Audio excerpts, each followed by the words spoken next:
Hello everyone, welcome to my YouTube channel English literature zone. आज के video में हम लोग कुछ शॉर्ट्स नोट्स पढ़ेंगे जो कि मेनली टीएमबीयू यूनिवर्सिटी के लिए तो इंपॉर्टेंट है ही, और ढेर सारी यूनिवर्सिटीज़ में ये 5 to 4 या 2 मार्क्स का ऐसे कुछ आता है, 4, 5, 3 ऐसे कुछ मार्क्स का आता है। ठीक है, तो वीडियो शुरू करते हैं। वीडियो जो है काफ़ी इजी लैंग्वेज में होगा, आपको बहुत आसान से समझ में आएगा। तो प्लीज़ अगर वीडियो आप लोग के सिलेबस का है, आप वीडियो के थ्रू आपका हेल्प होता है, तो प्लीज़ आप लोग वीडियो को लाइक करना, चैनल को सब्सक्राइब करना और कमेंट करके बताना वीडियो को कैसा लगा। सबसे पहले जो है ड्रामेटिक आयरनी।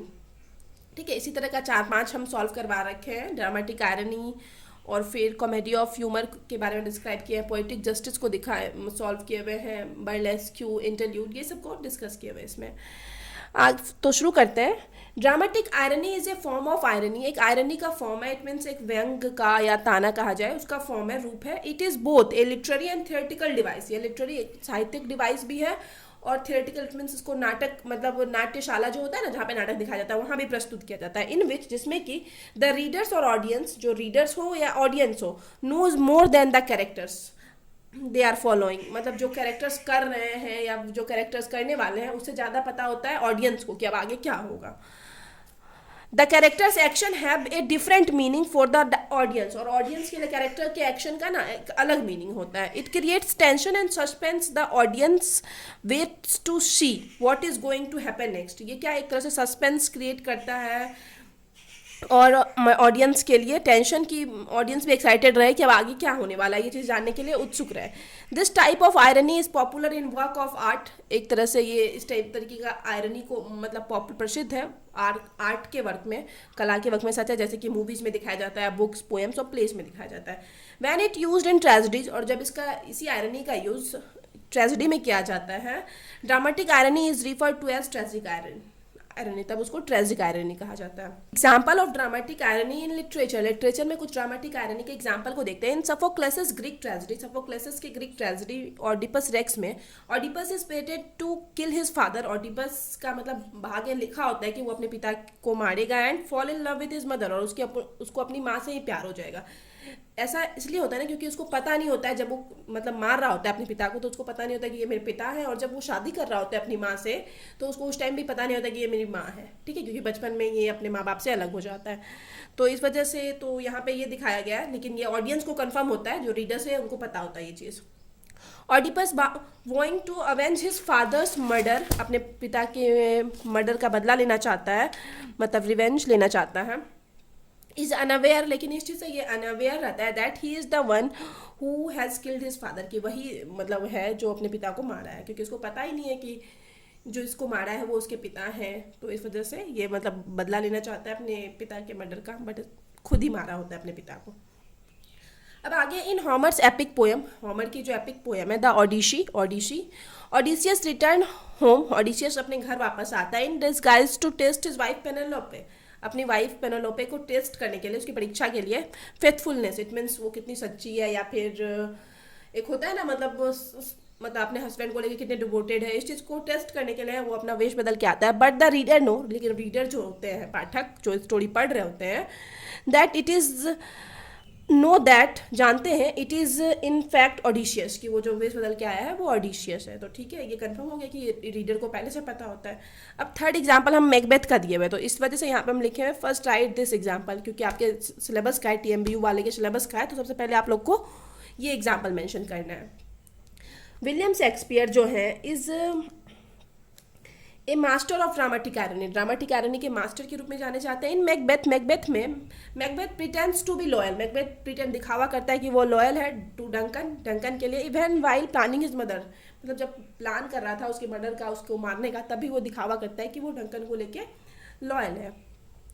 इन ओथेलो में द ऑडियंस नो, ऑडियंस जानती है दैट लागो इज मैन्युपुलेटिंग ओथेलो, के लागो जो है मैन्युपुलेट कर रहा है ओथेलो को, while Othello believes him to be honest, लेकिन ओथेलो मतलब बिलीव करता है कि लागो जो है ऑनेस्ट है। तो ये फर्स्ट हो गया। सेकेंड हम लोग पढ़ेंगे पोएटिक जस्टिस। अब है पोएटिक जस्टिस इन लिटरेचर, काफ़ी इजी लैंग्वेज में है सारा, आप एक बार मतलब 2-4 बार पढ़ते हो तो याद हो जाएगा, फिर आपको लिखने की प्रैक्टिस करनी है, और 4-5 मार्क्स से ज़्यादा का ये एग्जाम में आता भी नहीं है। Poetic justice in literature, poetic justice is an ideal form of justice. Literature में, साहित्य में एक जस्टिस का फॉर्म है, इट मीन्स न्याय करने का एक तरीका है पोइटिक जस्टिस, इन विच, जिसमें कि the good characters are rewarded, अच्छे कैरेक्टर्स को रिवार्ड किया जाता है, मतलब सम्मानित किया जाता है, and the bad characters are punished, और बैड कैरेक्टर्स जो बुरे कैरेक्टर्स होते हैं को सजा मिलती है। बाय एन आयरनिक ट्विस्ट, एक आयरनिक ट्विस्ट ऑफ फेथ, मतलब भाग्य, खुद के भाग्य के जरिए ही, कोई ट्विस्ट के जरिए ही खुद से उनको उस प्ले में सजा मिलती है, और अच्छे कैरेक्टर के साथ एंड में अच्छा होता है। It is a strong literary view that all form of literature must convey moral lesson, मतलब एक स्ट्रॉन्ग लिटरेरी व्यू है, मतलब साहित्य का दृष्टिकोण है कि जितना भी लिटरेचर होता है ना, लिटरेचर का जितना भी फॉर्म है, सब में एक मतलब मॉरल रिलेशन होना चाहिए, कुछ ना कुछ हम लोग को मतलब नैतिक सिद्धांत कुछ सीखने को मिलना चाहिए, moral. The idea of justice in literary text, मतलब लिटरेरी टेक्स्ट में जस्टिस का जो आइडिया विचार है, manifests the moral principle that virtue deserve a reward, इस चीज़ को प्रकट करता है कि जो वर्च्यू है, इट मीन्स जो अच्छाई है, जो मतलब किसी के अंदर अच्छी क्वालिटी है, वो रिवार्ड डिजर्व करता है, एंड वाइसेस ऑन पनिशमेंट, और जो गलत होता है उसको पनिशमेंट मिलता है। ये चीज़ मेनली ये दिखाना है पोइटिक जस्टिस का एम जो है।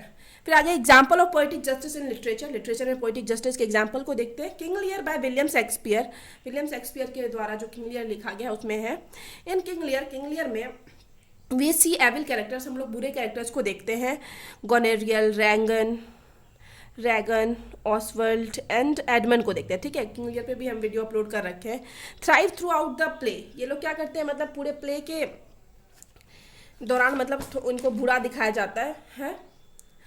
द गुड कैरेक्टर्स, और जो अच्छे कैरेक्टर्स होते हैं, Lear, Gloucester, Kent, Cordelia and Edgar suffer long and hard, मतलब ये मतलब प्ले जो बुरे कैरेक्टर होते हैं उनको दिखाया जाता है कि प्ले के दौरान वो काफ़ी खुश है, लेकिन जो अच्छे कैरेक्टर हैं दिखाया जाता है कि उनको बहुत सारी कठिनाइयों का सामना करना पड़ रहा है, ठीक है। बट एट द एंड वही होता है कि बुरे के साथ बुरा और अच्छे के साथ अच्छा।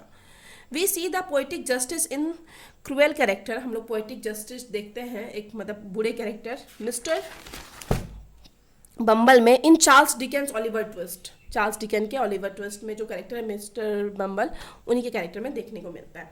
अब है एक क्लासिक एग्जाम्पल ऑफ, ये सी है, poetic justice is found in the Greek tragedy, फिर से एक ग्रीक ट्रेजेडी में एक एग्जाम्पल देखने को मिलता है, ओडिपस रेक्स में, जो कि सोफोक्लिस के द्वारा लिखा गया है। दस इस प्रकार poetic justice refer to good wins over evil, at the end poetic justice का मतलब क्या होता है ना, कि हमेशा जो है ना अच्छाई की जीत होती है बुराई के ऊपर, एट द एंड अच्छाई हमेशा जीतती है, यही मेन मोटिव है पोइटिक जस्टिस का। अब आगे है interlude.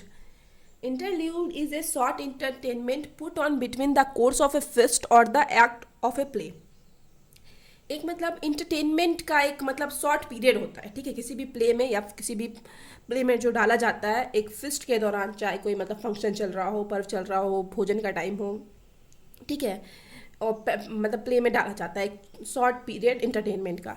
During the middle age में and up to 16th century the term was use to describe a variety of dramatic entertainment, इस मतलब टर्म का यूज़ किया जाता था मतलब एक इंटरटेनमेंट, एक वैरायटी, ड्रामेटिक इंटरटेनमेंट के वैरायटी को दिखाने के लिए, डिस्क्राइब करने के लिए।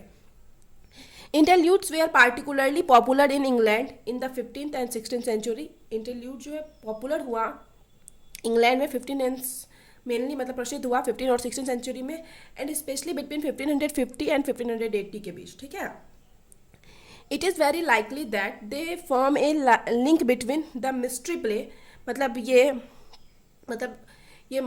काफ़ी हद तक संभव है कि ये क्या करता है ना, एक लिंक का काम करता है between the mystery play, the miracle play and the morality play के बीच, and the psychological drama of Elizabethans, तो साइकोलॉजिकल ड्रामा ऑफ एलिजाबेथन हो या फिर एरिया का साइकोलॉजिकल ड्रामा हो, मिरेकल प्लेज हो, मोरालिटी प्लेज हो या मिस्ट्री प्लेज हो, उसके बीच एक लिंक का काम करता है इंटरल्यूड, ठीक है। तो मतलब अगर आपको मेरी आवाज़ की वजह से कुछ डिस्टर्बेंस हो रहा होगा तो उसके लिए सॉरी, क्योंकि मेरी थोड़ी मतलब सही नहीं है तबीयत, तो इस वजह से सॉरी।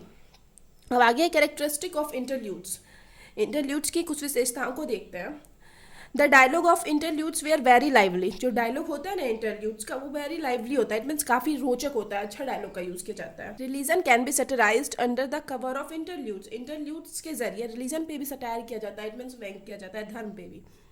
समटाइम्स इंटरल्यूड्स कंडेम और अटैक ए कैरेक्टर, कभी कभी तो ये कैरेक्टर पे अटैक करता है, व्यंग करता है, and sometimes they defend a person, अगर कभी कैरेक्टर जो हो या कोई पर्सन हो उसको डिफेंड भी किया जाता है इंटरल्यूड्स के जरिए। जॉन हेवुड जो है raise the interludes to the distinct dramatic form, एक मतलब अलग ड्रामेटिक फॉर्म के रूप में देखते हैं इंटरल्यूड्स को, नोन एज कॉमेडी, जिसको कि कॉमेडी के रूप में जाना जाता है, ठीक है। एग्जाम्पल ऑफ इंटरल्यूड्स जो है लिटरेचर से जो एग्जाम्पल है, the play of weather and the 4 PS, both are perfect example of interludes. ये दोनों प्ले जो है काफ़ी अच्छा एग्जाम्पल है इंटरल्यूड्स का, रिटन बाय जॉन हेवुड, जिसको कि लिखा गया है जॉन हेवुड के द्वारा, ठीक है। ये भी खत्म हो गया, थर्ड खत्म हो गया, हम लोग फोर्थ को देखते हैं। टोटल इसमें हम 5 लिख रखे हैं। अब आगे है burlesque. The term burlesque drives from the Italian burlesca. ये जो टर्म है बर्लेस्क्यू वो इटालियन एक फॉर्म वर्ड से लिया गया, जिसका नाम अर्थ बर्लेस्का है, उससे लिया गया है। फ्रॉम ब्यूरला विच मीन्स, जिसका कि अर्थ होता है रिडिक्यूल और जोक, मतलब एक उपहास, किसी का मजाक बनाना, और एक जोक, ये मेन अर्थ होता है। Its roots has in Italian as well as French language. इसका जो रूट है, इट मीन्स जहाँ से ये शुरू हुआ, जहाँ से मतलब इसकी उत्पत्ति हुई, वो हम लोग को इटालियन और फ्रेंच लैंग्वेज में देखने को मिलती है। In which it was in use during the 16th century, जिसमें कि इसको मतलब इटालियन लैंग्वेज में इसको 16th सेंचुरी के दौरान यूज़ किया जाता था। इन लिटरेरी टर्म्स में साहित्यिक टर्म में इट मीन्स टू मॉक और मेक फन ऑफ सब्जेक्ट। ये क्या करता है, किसी भी सब्जेक्ट, इट मीन्स कोई कैरेक्टर हो, कोई विषय हो, उसका मजाक बनाता है, ठीक है। थ्रू इमिटेशन के थ्रू, इट मीन्स एक तरह से नकल करके, उसका आयरनी व्यंग के थ्रू, सरकाज़म, उस पर ताना या कटाक्ष, कुछ बुरा बोल के, निंदा करके एक तरह से मजाक बनाता है। As it is almost equal to parody, और parody is also type of burlesque, मतलब इसको पैरोडी के बिल्कुल इक्वल माना जाता है, और पैरोडी जो है ये भी एक तरह का बर्लेस्क्यू है, ठीक है। अब आगे हम लोग देखते हैं, और पैरोडी भी वही है कि एक तरह से कॉमेडी का प्रभाव दिखाता है, जिसमें मतलब कॉपी किया जाता है किसी लेखक को अच्छे से। अब है इसेंशियल एलिमेंट ऑफ बर्लेस्क्यू में इसेंशियल एलिमेंट मतलब क्या ज़रूरी होना चाहिए, क्या क्या चीज़ तत्व यानी होना चाहिए। It intends to create a disparity that is incredulous and ridiculous, मतलब ये क्या करता है ना, एक तरह से असमानता पैदा करने का इरादा रखता है, जो कि मतलब एक तरह से रिडिकुलस हो, मतलब बेतुका हो, और मतलब इनक्रेजियस इट मीन्स जो कि बेतुका हो, और रिडिकुलस इट मीन्स जो मजाक बनाने लायक हो। Parody and travesty are its two important ingredients. दो इसके मुख्य जो इंग्रेडिएंट्स हैं वो पैरोडी और ट्रेवेस्टी हैं। फिर आगे है नोट ऑल बर्लेस्क्यू टेक्निक्स और स्ट्रेटजी आर द सेम। सारा जो बर्लेस्क्यू टेक्निक और स्ट्रेटजी होता है वो सेम नहीं होता है in all such literary pieces, सारे लिटरेरी पीसेस में, ठीक है। फिर आगे हम लोग देखते हैं example of burlesque in literature में बर्लेस्क्यू का एग्जाम्पल देखते हैं। सबसे पहले है the rape of the lock में दिखाया गया है बर्लेस्क्यू को by Alexander Pope. Tom Jones में दिखाया गया है जो कि हेनरी फेल्डिंग की वर्क है। ए रोमांस जो कि A.S. वाइट की वर्क है। ए बेगर्स ओपेरा जो कि जॉन गे की वर्क है, ठीक है। अब आगे है this authors use burlesque in their writing. ये ऑथर अपनी राइटिंग में बर्लेस्क्यू का यूज़ करते हैं। Of means to correct the people, लेकिन इन लोगों का प्राय मतलब क्या होता है, अर्थ होता है कि लोगों को सही करना चाहते हैं। For those little follies and foibles मतलब किस चीज़ के लिए सही करना चाहते हैं, एक छोटी छोटी मतलब गलती, मूर्खता दिखावा दिखाना for the betterment of the society. मतलब जो दिखाया जाता है इस प्ले में कि छोटी छोटी मतलब मूर्खता दिखा देना या फिर दिखावा दिखाना, जो कि Alexander Pope the rape of the lock जो पढ़ रखे हैं उनको पता होगा कि बहुत ज़्यादा इसमें दिखावा किया गया है। तो उस चीज़ को सुधारने के लिए इसमें उस पर व्यंग किया जाता है, ठीक है। सोसाइटी के बेटरमेंट के लिए इसको दिखाया जाता है। आगे है comedy of humour. Comedy of humours is a typical type of comedy. एक मतलब कॉमेडी का टाइप है, प्रकार है, which was first introduced by Ben Johnson, जिसको पहली बार इंट्रोड्यूस कराया गया, लिटरेचर में लाया गया बेन जॉनसन के द्वारा। His play every man is humour, उनका जो प्ले है every man is humour is one of the perfect example of comedy of humour. Comedy of humour का परफेक्ट एग्जाम्पल है। The term humour are used by Ben Jonson. ये जो term है humour उसका use किया गया है बेन जॉनसन के द्वारा। Is based on an ancient psychological theory, एक मतलब पुराने साइकोलॉजिकल थ्योरी पे बेस्ड है, ऑफ 4 फ्लूइड्स, जिसमें 4 तरल पदार्थ के बारे में बात किया गया है इन ह्यूमन बॉडी के बारे में, मतलब साइकोलॉजिकल थ्योरी पे बेस्ड है पुराने ज़माने के, जिसमें 4 द्रव पदार्थ के बारे में बात किया गया है जो कि ह्यूमन बॉडी में होते हैं। अकॉर्डिंग टू दिस थ्योरी, इस थ्योरी के अनुसार there are 4 fluids in the human body में 4 फ्लूइड्स होते हैं which determine a man temperament, जो कि इंसान के टेम्परामेंट को डिसाइड करता है, तय करता है, एंड मेंटल स्टेट, और उसके मेंटल स्टेट को मतलब कंफर्म करता है कि कैसा होगा। दिस 4 फ्लूइड्स आर, वो जो 4 फ्लूइड्स हैं, ब्लड तो हम लोग जान ही रहे हैं जो कि ह्यूमन बॉडी में प्रेजेंट होता है। फिर है फ्लैम का अर्थ होता है कफ। फिर है कॉलर का अर्थ होता है हैजा। और फिर आगे में है ब्लैक बेल क्या हो जाता है ना, काला पित्त हो जाता है, ठीक है। ये भी मतलब एक लिक्विड फॉर्म ही होता है, जिस वजह से इंसान थोड़ा उदास रहने लगता है। फिर आगे है normal man has this 4 fluids in a balanced portion. एक नॉर्मल जो इंसान होता है उसमें ये सारा चीज़ एक बैलेंस्ड पोर्शन में होता है, बैलेंस्ड मतलब मात्रा में होता है, सही मात्रा में होता है। But this excess of any amount of this fluids, मतलब जब भी ये फ्लूइड्स जो है मतलब मात्रा में किसी भी इस फ्लूइड्स की मात्रा में जब किसी भी इंसान के शरीर में इस फ्लूइड्स की मात्रा में बढ़ोतरी होती है, मेक्स हिम एबनॉर्मल, तो वो इंसान एबनॉर्मल हो जाता है, सामान्य नहीं रहता है। Excess of different fluids have different effect on the human. मनुष्य में अलग अलग जो 4 तरह का हम बताएं फ्लूइड्स, तो उसका अलग अलग मतलब देखने को मिलता है effect. The humour of blood, अगर ये ज़्यादा हो जाता है तो क्या होगा, makes a man excessively optimistic, it means बहुत ज़्यादा आशावादी बना देता है अगर किसी में ब्लड बहुत ज़्यादा हो जाता है। फिर आगे है फ्लेम मेक्स वन एक्सेसिवली काम, शांत बनाता है अगर किसी के अंदर फ्लेम बहुत ज़्यादा है। फिर आगे है choler makes one highly ill tempered, it means एक तरह से मतलब थोड़ा गुस्सा वाला बना देता है अगर ये कॉलर ज़्यादा हो।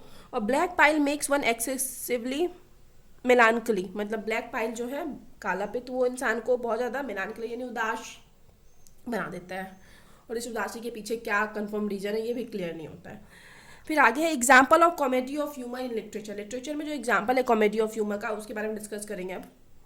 वो है Volpone by Ben Jonson, every man his humour by Ben Jonson, the alchemist by Ben Jonson, ठीक है। तो बेन जॉनसन मेनली ऑथर है इसके कॉमेडी ऑफ ह्यूमर के।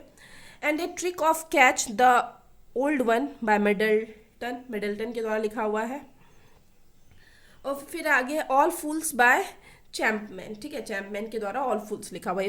4-5 एग्जाम्पल दिए हैं जो कि लिटरेचर से है। तो यहाँ पे वीडियो खत्म होता है, ठीक है। तो एक चीज़ है मतलब पेपर 3 का हम सारा सिलेबस कंप्लीट करवा चुके हैं, बस एक एक्सप्लेनेशन बचा है जो कि हम कल या तो फिर परसों अपलोड कर ही देंगे। बस थोड़ी मतलब तबीयत ख़राब होने की वजह से हम इसको कंफर्म मतलब सही टाइम पे नहीं कर पा रहे हैं अभी भी, बट 8 डेज है एग्ज़ाम में, तो कल या तो परसों हम कंफर्म कर देंगे। बाकी सारा कुछ कंफर्म हो गया है और काफ़ी इजी लैंग्वेज में है। ये 5 आपको याद करना ही है। कुछ स्टूडेंट मतलब अभी मतलब कमेंट आ रहा था कि मैम इसमें से 2-3 इंपॉर्टेंट बता दीजिए, तो हम ये मतलब आप कर लो अपनी तरफ से 2-3, बट हम ये रिस्क लेने नहीं बोलेंगे। काफ़ी इजी लैंग्वेज में हम बताए हुए हैं और याद करना लिखना काफ़ी आसान है, ठीक है। तो यहाँ पे वीडियो खत्म होता है। वीडियो के थ्रू अगर आपका हेल्प हो आपके सिलेबस का है तो प्लीज़ आप लोग वीडियो को लाइक करना, चैनल को सब्सक्राइब करना और कमेंट करके बताना वीडियो को कैसा लगा। मिलते हैं नेक्स्ट वीडियो में नेक्स्ट टॉपिक के साथ।